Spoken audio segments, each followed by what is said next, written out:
Sola police સ્ટેશનમાં 7 જુલાઈએ સગીર યુવતીના અપહરણ અને દુષ્કર્મનો ગુનો દાખલ થયો હતો, જેમાં પોલીસે 10 જુલાઈના રોજ આરોપી મેહુલ પરમારની વસ્ત્રાલ વિસ્તારમાં ચાલતી એક બાંધકામ સાઇટ પરથી ધરપકડ કરી હતી. જે બાદ સોલા પોલીસે કોર્ટમાંથી તેના રિમાન્ડ મેળવીને કસ્ટડીમાં રાખ્યો હતો. તે દરમિયાન આરોપી મેહુલ પરમાર ટોયલેટ જવાના બહાને બારી તોડીને ફરાર થઈ ગયો હતો. સમગ્ર મામલે પોલીસે તેની શોધખોળ હાથ ધરી છે. ત્યારે આરોપી ફરાર થવા મામલે સોલા પોલીસ સ્ટેશનના પીએસઓ સામરભાઈ ગાંડાભાઈને સસ્પેન્ડ કરી તેમની સામે ખાતાકીય તપાસ શરૂ કરવામાં આવી છે.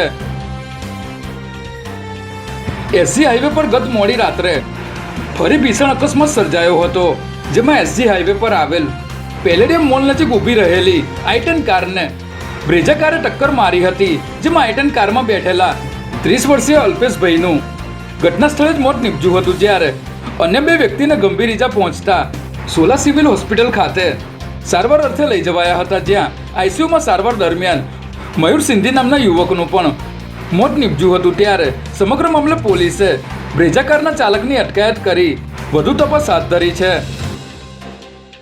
અમદાવાદના ઇતિહાસમાં પહેલીવાર એક સાથે 37 જેટલા ઓવરબ્રિજ અને અંડરબ્રિજનું રિપેરિંગ કરવામાં આવશે, જેમાં મ્યુનિસિપલ કોર્પોરેશન દ્વારા બ્રિજ અંગે કરાવવામાં આવેલા ઇન્સ્પેક્શન બાદ 37 જેટલા બ્રિજમાં માઇનોર રિપેરિંગ કરાવવું પડે તેવો રિપોર્ટ આપવામાં આવ્યો હતો.